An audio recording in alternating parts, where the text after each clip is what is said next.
티처스라는 프로그램이 있어요. 보지 마. 공부해야지.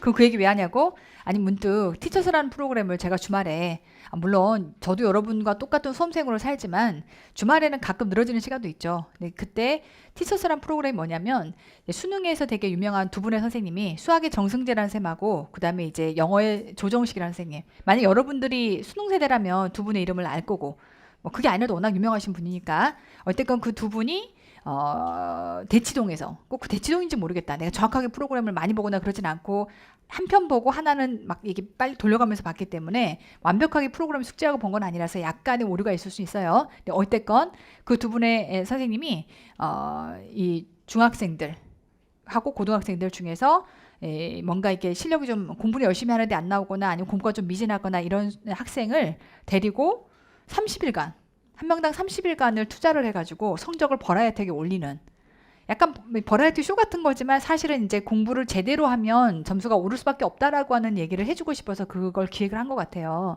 일단 저는 세 가지 관점에서 봤어요. 첫 번째는 선생님 관점에서 정말 진정한 프로 같아. 내가 거기다 대입을 해서 내가 해보면 결국 그거거든요. 안 나와도 될 부분이 분들이 나와가지고 그걸 했을 때 30일간 공부를 할 때 예를 들면 내가 차라리 30일간 뭘 때려 외워서 내가 공부한 내용이 아웃풋을 시험 본다? 충분히 열심히 코피 써줘가면서 공부하면 되죠. 근데 그게 아니라 쟤를 가르쳐야 돼. 근데 나는 직업이 선생이야. 그럼 내가 잘 해갖고서 얘가 잘 되면 대박이겠지만 내가 지금 해갖고서 얘가 그 점수가 안 나오면 목표했던 점수가 안 나오면 강사로서 완전히 꽝이 되는 거죠. 예를 들어 조정식 그 얘기를 하더라고요. 내가 가르쳤는데 점수가 안 나오면 이제 정말 아무도 자기를 신뢰하면서 강의를 듣지 않을 거래. 그러면서 약간의 이제 엄청 쌤들이 스트레스 받아요. 그래서 약간은 학생들한테 그 약간의 푸시를 우스갯소리로 하시는데 그런 말 하는 거죠. 내가 애가 셋인데 조정식 선생님이 애가 셋인데 우리 애들 밥그릇이 너의 이번 중간고사 실력에 성적에 달려있다.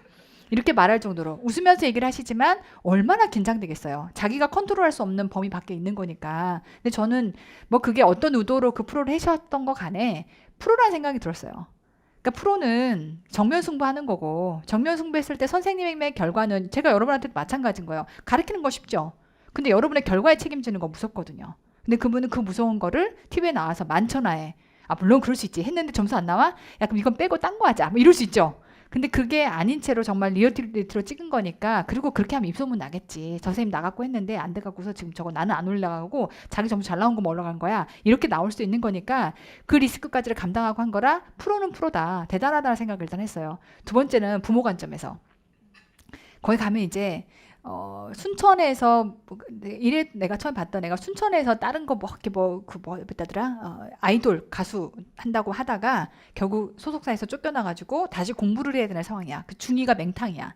그래서 이제 들어갔던 학생인데 다시 공부를 해야 돼서 대치동 언저리로 이사를 간 것 같아요. 그러니까 이제 엄마들이 엄마들끼리의 정보를 공유하면서 학원을 어떻게 보내야 되냐 이런 것들을 쫓아가는 거죠. 그럼 이제 제일 중요한 건 엄마가 학원을 디자인하거든요. 물론 다 그래요. 여러분들은 성인이니까 여러분이 디자인해죠. 여러분은 뭘 믿고 나를 봤죠? 나와 같이 공부하는 건 뭐야? 엄마가 등 때밀어서 온 사람은 거의 없을 거야. 간혹 간혹 부모님 손잡고 오는 사람들도 있어요. 상담할 때 아버지랑 같이 옆에 앉아갖고서 같이 듣는 경우도 있긴 해요. 나로서는 매우 낯선 풍경이에요. 근데 어쨌건 그럴 수 있지만 대부분 여러분들은 성인이기 때문에 여러분이 선택을 하지만 프로에 나오는 사람들은 중고등학생이니까 하물며 우리 집에 있는 14살짜리 삐약이도 제가 당연히 학원을 세팅해서 끌고 가는데 여기 제일 중요한 건 이거예요. 엄마들이 가진 공포. 그러니까 이제 대치동이 제일 문제가 뭐냐면 일반적인 룰이 중학교 3학년 때까지 영어와 수학을 다 끝내고 고등학교 영수를 다 끝내고 들어간다가 일반적인 룰이야. 그건 나도 알아. 근데 이런 거죠. 중학생의 머리와 고등학생이 하는 그 머리에 쉽게 말하면 지능? IQ는 계속 난 발달하고 있다고 보거든요. 그리고 공부를 담을 수 있는 능력도 점점 늘어난다고 봐. 발달을 시키는 거니까. 그럼 중학생이 가질 수 있는 능력이 한계가 있는데 여기다 갖다 고등학교 걸 때려 넣는 거야. 그럼 당연히 효율적인 경우도 있을 수 있겠지만 그렇지 않은 경우가 대부분일 거거든요. 근데 그럼에도 불구하고 이 선행이라는 게 너무 무서운 거야. 왜? 다 했는데 내 자식만 안 했다라고 했을 때. 근데 이제 그러면 부모가 중심을 잡아야 되는데 저도 공부를 하면 한 가닥 해봤잖아요. 우리 남편도 마찬가지고. 그러면 선행을 때려박는 게 중요한 게 아니라 거기 쌤들도 그 얘기를 해. 중학생은 중학생 공부를 좀 잘했으면 좋겠다. 근데 보면 그게 잘 안 돼 있으니까 고등학교 가고서 다시 중학교 공부를 하는 경우들 생겨난다는 거예요. 남들 다 선행으로 때려박으니까 그걸만 쫓아가다 보니 학원에서는 그냥 그 문제를 풀면 보내주는데 문제를 푸는 게 중요한 게 아니라 자기가 자기 논리로 이해를 하고 완벽하게 소화한 채로 그 다음 단계로 넘어가야 된다는 거지. 근데 그게 안 돼 있기 때문에 고3 가서 중2 수학을 다시 하는 경우가 생긴다는 거야. 그래서 막 그걸 비난을 하시더라고요. 그래서 너무나 선생님들 관점에서 그렇게 말할 수 있지만 부모 관점에서는요. 부모가 너무 이해가 돼. 거기서 보면 그 학생의 엄마가 대치동 초입으로 들어가서 이제 아줌마들끼리 앉아갖고서 제가 여기 이제 처음 왔고요. 저 좀 도와주세요. 그래서 교육비는 얼마나 드나요부터 출발해가지고 내용의 설명을 듣는데 그 이제 불안감이 생겨요. 남들 다 시키는데 나만 안 시켰을 때에 대한 불안감. 그럼 나도 똑같이 겪기 때문에 나는 그 엄마의 심정이 이해가 돼. 그럼 여기 제일 중요한 거는 선생님들 딱 그 이론적인 얘기를 하거든요. 엄마가 중심을 잡으셔야 된다. 그럼 둘 중 하나예요. 첫 번째는요. 엄마가 중심을 잡는다는 것의 의미는 엄마가 앞으로 교육이 어떻게 펼쳐질지를 안다는 거지. 그럼 선행을 안 시키거나 이렇게 했을 때 모든 게 어떻게 벌어질 거라는 걸 공부를 한 가닥 해봤으면 그래서 전 사실 전자였거든요. 제가 딱 그 스타일이었거든요. 내가 공부해보니까 굳이 선행을 그렇게 많이 할 필요가 없어. 근데 이제 여기서 두려운 게 뭐냐면 다들 하는 얘기가 이거예요. 너 같은 엄마가 제일 문제다. 그래서 대치동에 설명회를 가면 그런 얘기를 한대요. 저나 우리 남편도 서울대 나오고 연대 나오고 했으니까 스카이 나왔으니까 공부를 하면 끝자락 잡고 해본 사람들이잖아요. 딱 처음에 그 얘기 한대요. 스카이 나오신 부모님 손 들어보라고. 손 드는 순간 이런 부모가 제일 위험하다고. 그게 공포죠. 두려움이에요. 근데 나는 약간 그게 처음에는 할 말이 없더라고. 왜냐면 내가 가본 길이 아니라 내 길이면 나는 시행착오를 해봤던 사람이라 실패하는 거에 두려움이 별로 없는 사람이에요. 실패하면 거기서도 건질 게 있다라고 나는 너무나 믿는 사람이야. 그래서 정말 실패했을 때 괴롭지만 항상 그 생각해. 건질 게 있어. 공짜 아니야. 건질 게 있어. 라고 생각하거든요. 나는 내 인생에 대해서 당차게 그렇게 말할 수 있는데 내 자식한테 그게 잘 안 돼요. 내 자식이 내가 정해준 길에서 실패나 내가 뭔가 잘못 잣대를 해가지고서 애가 뭔가 잘못됐다라고 하는 거에 대한 두려움은요. 너무 커요. 그러니까 이제 너 같은 엄마가 제일 위험해 라고 하거나 이런 엄마들이 아이를 망친다 이런 얘기를 할 때는 뭘 망치는 것까지는 아니겠지 말을 하면 할 말이 없어요. 보통 수능 강사들이 모든 선생님들이 그렇다는 얘기는 아니지만 내 친구인 수능 강사도 제가 야 근데 너도 그렇고 나도 그렇고 해봐서 알겠지만 야 그 고등학교 공부 내가 보기에 그렇게 많지도 않고 굳이 뭐 선행까지 해서 그렇게 할 필요 있니? 그때 열심히 잘해갖고 하면 되지 라고 하는 순간 그 똑같은 비난을 나한테 보내거든요. 그러니까 이제 거기서 중심을 잡기가 쉽지 않다는 거지. 내가 비록 그 양이 얼마인지 알고 어떤다 한들 지금 애들이 보는 시험이 어떤지에 대한 내용도 내가 정확하게 알고 있는 건 아니니까 내가 오죽 답답하면 내가 조교를 쓰고 있는 서울대생 3명을 밥을 사주면서 물어봤어요. 왜냐면 나 때랑 스카이를 들어가는 게 다를 수 있으니까 야 니는 어떻게 해서 서울대 들어갔니? 라는 걸 물어보니까 별반 차이는 없는데 선행을 한 건 맞더라고. 근데 거기에 가장 베이스는 본인이 하려는 의지가 있어야 되는 거니까 이걸 정확하게 이제 이렇게 들어보고 저렇게 들어본다면 엄마가 중심을 잡을 수 있는 거죠. 그래서 저는 이제 뭐 자랑은 아니지만 나름의 중심을 잡았어요. 내가 잡은 중심은 그거야. 뭐 하기 싫은데 엄마가 억지로 시킨다고 되겠니? 그리고 그게 얼만큼 효과가 앞으로 있겠니? 나는 별로 그게 효과가 없다고 생각하거든요. 마지막 뚫어가는 힘은 결국 본인의 파이팅이야. 그걸 엄마가 백날 얘기해 준다라고 해서 그 동기가 생기지 않거든요. 그러면 결국 그거는 구르고 나는 그런 생각해요. 재수의 3수의 4수의 5수도 괜찮다고 봐. 언젠가 본인이 자기 인생에 대해서 깨닫고 그 길을 넘어갈 수 있다면 나는 오히려 그 실패가 값지다고 생각하는 사람이라 분명 내 새끼니까 마음 아프고 힘들지만 나는 속으로 딱 그렇게 생각해요. 내 새끼니까 나처럼 실패해서 뭔가 얻어내는 힘이 있을 거야. 내가 그걸 가르쳐줘야겠다. 뭔가 실패했을 때 그 안에서 얻어내는 힘을 가르쳐줘야겠다. 이렇게 생각하니까 거기서 내가 중심을 잡았어. 그러니 애와 그렇게 안달복달 싸우지 않고 애 막 학원에 스케줄을 스트레스 받아가면서 짜거나 이걸 안 해요. 밝잖아 표정이. 자, 내가 여러분한테 말하고 싶은 건 그게 아니라 3가지 관점을 봤다고 했는데 학생의 관점. 내가 보면서 어떻게 열심히 공부하는 학생이 나오는 거예요. 근데 왜 수학 점수가 11점일까? 그렇게 나오는 거지. 수학 점수가 11점인데 정승재 선생님이 열심히 가르쳐가지고 56점으로 버라이어티하게 30일 만에 올라갔어요. 그런가 하면 60 몇 점짜리 영어 점수를 가진 애가 그것도 거의 찍어서 자기가 기초가 없어. 왜? 중2 때가 맹탕으로 공부를 안 했으니까. 근데 그거를 조정식 쌤이 30일간 공부를 가르쳐가지고 그걸 가지고 80점대로 올라갔어요. 다 막 정말 선생님들이 그 성적표를 받아보면서 진짜 그 자리에서 성적표를 주거든요. 손에 땀을 쥐고 선생님들이 긴장한 게 역력해요. 아까 말했던 첫 번째 선생님의 관점. 망할 수 있거든. 이제 저 사람 말 안 듣는다라고 얘기가 나올 수 있거든요. 근데 이제 제가 딱 보니까 점수가 나올 수밖에 없어요. 왜냐면 저 선생님들이 프로인 건 어떻게 하면 점수가 나오는지 정확하게 알아. 2가지예요. 이 선생님들도 공부를 해봤고 그 다음에 그렇게 학생들을 가르쳐 봤고 그 가르쳐서 아웃풋이 나올 수밖에 없는 상황이었기 때문에 저 자리에 계신 프로들인 거야. 그래서 내가 여러분한테 뭔 얘기를 해주고 싶은 거냐면 학생의 관점에서 제가 보기에는 공부를 잘하는 방법이 세 가지가 있어요. 공부를 잘하려면 기본적으로 갖춰줘야 되는 게 세 가지가 있어.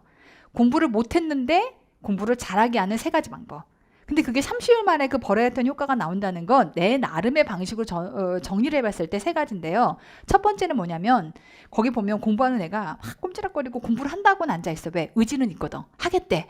근데 보통 공부를 얼만큼 어떤 집중 자세로 어떻게 해야 되는지를 대부분 잘 몰라요. 쉽게 말하면 내가 이거 오늘 얼만큼 끝내야 되고 이게 내가 오늘 끝내지 않으면 이 시간이 다시는 돌아올 수 없어서 내일 또 다시 감당해야 될 그 양이 얼마인지를 모르는 거지. 그러니까 공부는 한다고는 앉아는 있는데 앉아서 뭐 하냐면 핸드폰도 들여다봤다가 그 다음에 이제 뭐 다른 거 뭐 연락도 다 받았다가 근데 이런 거예요. 내가 오늘 목표가 있어. 그럼 그 목표를 반드시 끝내야 되잖아요. 그럼 그게 그럴 수가 없어요. 그래서 이제 선생님하고 딱 팀 매칭이 돼서 조정식 쌤하고 팀 매칭이 돼서 처음에 60점짜리가 80점의 영어 점수가 올라간 그 아이가 30일 동안 중간고사를 대비하면서 팀 매칭이 됐을 때 조정식 쌤이 첫 번째 요구했던 게 일단 한글에 해당하는 걸 다 외워라. 교재를 다 외워야 돼. 그러니까 영어 교재를 다 외워야 되는데 시험 보는 게 그래봤자 2단원, 3단원이야. 그럼 거기에 대한 본문을 다 외워야 되는데 본문을 외우기 위해서 얘는 기초가 없으니까 일단 한국말을 외워라. 그리고 그거를 영어로 외워라. 그래서 쓸 수 있게끔 만들어라. 이렇게 요구를 처음 했거든요. 그 목표가 정해진 거죠. 목표가 정해지고 선생님을 만날 듀데이트 2주에 만나야 돼. 선생님 바쁘니까 매일 못 만났던 것 같아. 그날까지 미친 듯이 해야 되는 거야. 그러니까 태도가 그 전에 촬영했던 태도와 이 미션이 주어진 다음에 태도가 완전히 달라요. 그러니까 첫 번째 뭐냐면 사람이 내일 당장 무엇을 해야 될 목표가 확실해야 되는 거야. 그리고 그게 나에게 압박을 줘야 합니다. 그래야 그 시간 동안 초인적인 집중력이 생기고 그 시간을 효율적으로 끌고 갈 수가 있는 거야. 무슨 말인지 아시겠어요? 첫 번째 해당하는 게 그게 제일 중요하다고 하는 거고 두 번째는 뭐냐면 제가 생각할 때 세 가지가 필요하다고 했죠. 두 번째는 습관. 이게 뭐냐면 공부라고 하는 건 그만큼 해보면 아, 이 정도로 쏟아부어야 되는구나를 알아. 근데 그렇게 안 해보면요. 얼만큼 쏟아부어야 되는지를 몰라. 그리고 내 몸은 항상 편한 쪽으로 기억하거든요. 그러니까 그렇게 공부해보는 거를 습관으로 안 들여보면 절대로 그 몸이 그만큼을 못해. 근데 이제 아까 얘기했던 것처럼 목표가 생겨서 하루에 12시간씩 앉아서 그걸 막 외우고 있는 거야. 왜? 선생님이 진짜로 막 식은땀 흘려가면서 표정이 그 애한테 그 얘기했거든. 야, 내가 애가 셋이거든.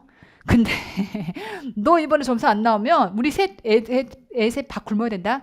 아, 물론 천하의 메가스터디 조정식 선생님인데 애 밥 굶기겠어요. 근데 이제 과하게 얘기하면 선생님이 프로의식을 걸고 여기까지를 했으니까 이 아이가 단순히 그냥 내가 시험을 잘 보고 못 보고의 이 과정을 넘어간 거죠. 그 너무 긴장을 하는 거지. 애도 선생님한테 그런 미션을 받았으니까. 그러니 계속 앉아서 공부를 하다 보면 저도 옛날에 해봤던 기억이 있어요. 중1 때까지는 약간 맹탕으로 놀았거든요. 근데 이제 과학고를 들어가기 위해서 그때 이제 나에게 주어진 미션이 어느 학원 비슷한 걸 들어갔는데 엄청나게 폭탄의 공부 양들이 나한테 주어졌어요. 근데 그걸 소화를 못하면 거기 딱 그랬거든요. 10명 중에 전교 1등부터 10등까지가 그 학원에서 공부를 하고 있었는데 한 명만 과학고로 가게끔 뽑겠다는 거야. 근데 우리 엄마 아빠의 주문 딱 그랬거든요. 너 거기 뽑힐 거지? 그게 다였어요. 왜? 옆집 오빠가 갔으니까. 너 거기 못 뽑히면 창피하다. 너 할 수 있지? 라고 했기 때문에 그냥 그게 다 그 주문이 다였어. 거기에 들기 위해서. 2등도 안 돼. 1등이어야 돼. 그러니까 그 공부량을 한 번도 안 해봤던 걸 소화하려다 보니까 입술이 바삭바삭 마르고요. 살이 쪽쪽 빠지고 어느 정도가 되냐면 그 처음에 고비를 넘어갈 때 그 습관이 몸에 붙일 때까지는요. 밥맛도 없고 하늘의 색깔도 보이지 않고 공기도 기억이 나지 않아요. 그냥 오로지 그걸 다 해야 돼. 오로지 그 미션을 다 해야 되기 때문에 굉장히 힘든데 그걸 하고 나면 몸이요. 그 다음에 기억을 해. 내가 이 정도 공부를 소화하는 것이 습관이 돼서 기억이 되거든요. 그럼 그 다음번에 어느 정도 공부량이 주어져도 몸이 소화를 해요. 그래서 두 번째는 뭐냐면 습관이에요. 공부를 잘하기 위해서는 습관이 붙어야 돼. 그러니까 뭔 생각을 하셔야 되냐면 내가 공부할 때 좀 공부를 많이 안 해봤다면 몸이 막 이렇게 공부하는데 막 힘들거든요. 이건 뭔 생각하시면 아 습관이 아직 안 붙었구나. 습관 붙이면 돼. 계속 이렇게 힘든 게 아니야. 지금 내가 습관이 안 붙어서 힘든 거야. 습관이 붙고 나면 할만해. 사람이요. 매일 예를 들어 6개월 동안 아침 7시에 눈 떠봐. 혹은 6시에 눈 떠봐. 그 딱 되면 시계 안 울려도 6시면 되면 눈 떠져요. 진짜 그래. 그래서 내 몸한테 공부하는 습관을 들여줘야 합니다. 이게 제가 봤을 때 공부 못했던 애가 공부를 잘하는 거에 두 번째였던 것 같아. 30일간 얘가 그 습관이 붙은 거야. 그래서 제가 생각할 때는 그 친구가 결국 60에서 80의 점수가 올랐지만 그 다음번에는 90, 100도 가능하다고 봐. 왜? 몸에 습관이 붙어있는 상태거든. 그 다음 세 번째 뭐냐면 성취감. 이런 거죠. 여러분들이 하는 1년간의 이 긴 싸움은요. 내가 열심히 공부하는데 아웃풋이 안 보여. 그러니까 이제 지치는 거예요. 가는 거 맞아. 뭘 해도 맨날 좀 뭐가 다 사요 나가는 것만 같고 내가 지금 뭘 잘하고 있는 느낌이 안 들어 라고 하는 순간 이거를 이 꽉 물고서 그냥 난 잘하고 있어 라고 하는 거를 버틸 수 있는 사람이 몇 안 돼요. 그러니까 중요한 건 뭐냐면 중간중간 내가 플랜을 짤 때도 나에게 성취감을 줄 수 있는 플랜을 짰어야 되는 거야. 무슨 말인지 아시겠어요? 그래서 그 안에서도 그 애들이 처음에 나와가지고 막 공부가 힘들고 정말 이러다가 안 되면 포기해야 될 것 같고 엄마도 막 스트레스 받으니까 애랑 너 어떻게 하겠다는 건데 그 네가 지금 할 건 뭔데 라고 해서 엄마랑도 티격태격 싸우게 되고 근데 이제 한 번 이 성취감이 생기잖아요. 물론 내신이 80이면 내가 봐서 좋은 점수는 아니야. 냉정하게 말해서 얘를 막 이렇게 물론 버라이어티하게 올라간 건 맞지만 그 80점수 자체를 가지고 객관적으로 높다라고 할 수는 없으나 뭐가 있냐면 얘는요. 그 파죽지세라는 게 생기는 거거든. 내가 이렇게 30일간 노력을 하니까 점수가 20점씩 올랐어. 다음번 30일 하면 5점이 오를 거고 그 다음 30일 하면 또 다시 5점이 오를 거니까 90을 달성하는 게 어렵지 않은 상황이 되는 거예요. 해도 안 된다라는 절망감 하에 내가 나의 스케줄을 끌고 가는 것과 하면 된다라는 믿음에 끌고 가는 거 완전 다른 얘기입니다. 무슨 말인지 아시겠어요? 딱 보니까 이 세 가지의 요소를 그분들이 의도를 했던 안 했던 간에 너무나 거기에 잘 녹인 거야.